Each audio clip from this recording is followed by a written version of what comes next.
ভারতের উত্তর বরগুনা জেলার হারোয়া।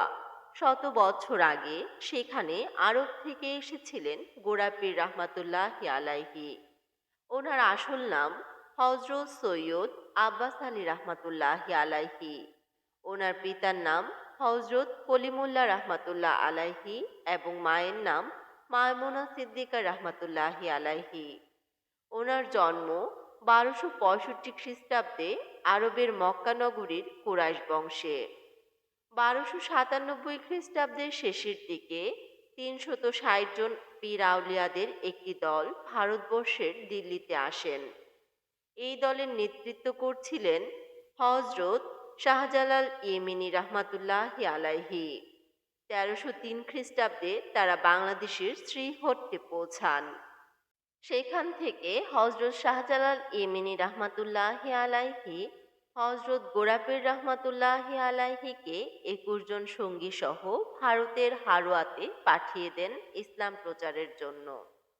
এই গোরাচাঁদ বা হজরত সৈয়দ আব্বাস আলী রাহমাতুল্লাহ আলাইহি 360 জন আউলিয়ার একজন, যিনি হজরত শাহজালাল ইয়েমেনি রাহমাতুল্লাহ আলাইহি এর সাথে এসেছিলেন। পীর গোরাচাঁদ রাহমাতুল্লাহ আলাইহি যখন ইসলাম প্রচারের জন্য ভারতের হারোয়ায় আসেন, তখন হারোয়ার রাজা ছিলেন চন্দ্রকেতু। গোরাচাঁদ রাহমাতুল্লাহ আলাইহি ভারতে এলে তখন ওনার কাছে বিভিন্ন স্থান থেকে লোকজন এসে ভিড় জমায়। এমনকি রাজা চন্দ্রকেতুর স্ত্রীও সেখানে যেতেন। মূলত রানী ওনার নাম দিয়েছিলেন গোরাচাঁদ। রানীকে গোরাচাঁদ রাহমাতুল্লাহ আলাইহি এর ভক্ত হতে দেখে রাজা খুব ঈর্ষান্বিত হলো। রাজাও একদিন গোরাচাঁদ রাহমাতুল্লাহ আলাইহির এখানে আসলেন এবং ওনাকে বিভিন্নভাবে পরীক্ষা করলেন তিনি সত্যিই অলৌকিক ক্ষমতার অধিকারী কিনা তা দেখার জন্য। রাজা লোহার কলাকে সত্যিকারের পাকা কলায় রূপান্তরিত করতে বললে গোরাচাঁদ রাহমাতুল্লাহ আলাইহি লোহার কলাকে সত্যিকারের কলায় রূপান্তরিত করেন এবং রাজা রাজপ্রাসাদের চারিদিকে লোহার বেড়ায় চাপা ফুল ফোটাতে বললে তিনি লোহার বেড়ায় চাপা ফুল ফুটিয়ে দেখান, যা থেকে পরবর্তীতে এই স্থানের নাম বেড়া চাপা হয়। এরপর রাজা চন্দ্রকেতুর সাথে গোরাপীর রাহমাতুল্লাহ আলাইহির যুদ্ধ হয়েছিল। যুদ্ধে যাওয়ার আগে রাজা রানীকে বলে গিয়েছিল, যুদ্ধে রাজার মৃত্যু হলে যুদ্ধের ময়দান থেকে একজোড়া কালো কবুতর প্রাসাদের দিকে উড়ে আসবে। যুদ্ধের ময়দান থেকে একজোড়া কালো কবুতর উড়ে আসতে দেখে রানী ভাবলেন রাজার মৃত্যু হয়েছে। কিন্তু তখনও রাজা চন্দ্রকেতু যুদ্ধের ময়দানে যুদ্ধ করছিলেন। কিন্তু এই কালো কবুতর জোড়া উড়ে আসতে দেখে রানী ভেবে নিল রাজার মৃত্যু হয়েছে। এইটা দেখে রানী ঝাঁপ দিলেন রানীর দিঘির অতল জলে। দূতের মুখে খবর পেয়ে রাজা ফিরে এসে দেখলেন রানী বিসর্জিত হয়েছে। শোকে কাতর হয়ে রাজা নিজেও রাজ্য ত্যাগ করলেন। হজরত গোরাচাঁদ রাহমাতুল্লাহ আলাইহি যুদ্ধে জয়লাভ করেন।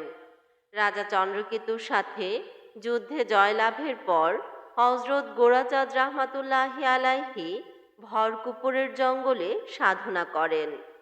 খাওয়া দাওয়া পানাহার ব্যতীত তিনি একাধারে সাধনা করে গিয়েছিলেন যত বছর তিনি জীবিত ছিলেন, যার কারণে তিনি শুকিয়ে হারোয়া হয়ে গিয়েছিলেন এবং পরবর্তীতে হজরত গোরাপীর রাহমাতুল্লাহ আলাইহি জঙ্গল থেকে নিখোঁজ হয়ে গিয়েছিলেন।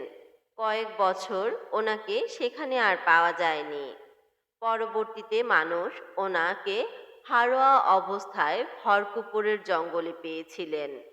1345 খ্রিস্টাব্দের 12ই ফাল্গুন প্রায় 80 বছর বয়সে বারান্দার পরগনার ভরকুপুরের জঙ্গলে হজরত গোরাপীর রাহমাতুল্লাহ আলাইহির দেহ মোবারক পাওয়া গিয়েছিল এবং ওনাকে হারোয়ার বিদ্যাধরী নদীর তীরে সমাহিত করা হয়। পরবর্তীতে সেখানে ওনার মাজার শরীফটি প্রতিষ্ঠিত হয়। এখনো ওনার উরুস শরীফে এই হারোয়াতে বিশাল বড় হারোয়া মেলা অনুষ্ঠিত হয়। প্রতি বছর হজরত গোরাচাঁদ রাহমাতুল্লাহি আলাইহির ওরস শরীফে এই বিদ্যাধরী নদীর তীরে অনুষ্ঠিত হয় হারোয়া মেলা। রোগ ব্যাধি থেকে পারিবারিক সমস্যা, যে কোনো বিপদে এই মাজার শরীফে এলে খালি হাতে ফেরেন না ভক্তরা। এই মাজার শরীফে ভক্তি ভরে প্রার্থনা করলেই পূরণ হয় মানুষের মনের বাসনা। শুধু মুসলিমরাই নয়, হিন্দু ধর্মাবলম্বীর মানুষেরাও আসেন এই পবিত্র স্থানটিতে। পুরুষদের পাশাপাশি মহিলারাও আসেন এই মাজার শরীফে। হিন্দু মুসলিম পাশাপাশি দাঁড়িয়ে ভক্তি ভরে স্মরণ করেন ওনাকে, যেন সম্প্রীতির এক অনন্য পীঠস্থান। এখানে হাসপাতাল ফেরত রোগীরা আসলেও সুস্থ হয়ে বাড়ি ফেরেন। 11ই ফাল্গুন হলো এক বিশেষ দিন। সেদিন দেখা যায় এক বিশেষ দৃশ্য। হাসপাতাল ফেরত রোগীরা এখানে আসে সুস্থতা লাভের জন্য। হজরত গোরাপীর রাহমাতুল্লাহি আলাইহির দরবারে সাহায্য প্রার্থনা করেন সুস্থতার জন্য, এবং বেশিরভাগ রোগী সুস্থ হয়ে বাড়ি ফেরেন। গোরাচাঁদ রাহমাতুল্লাহি আলাইহির মাজার শরীফে রয়েছে 700 বছরের পুরানো বিশ্বাস। মাজার শরীফ থেকে চুয়ে পড়ছে দুধ, আর সেই দুধই সংগ্রহ করছেন শত শত ভক্তরা। এই দুধ নাকি পান করলে সংসারের মঙ্গল হয়। গোরাচাঁদ রাহমাতুল্লাহি আলাইহির মাজার শরীফে এমনই বিশ্বাস ভক্তি নিয়ে আসেন ভক্তরা। গোরাচাঁদ রাহমাতুল্লাহি আলাইহির দরগায় প্রতি বছর 12ই ফাল্গুন বিশেষ সমারোহে পালিত হয়।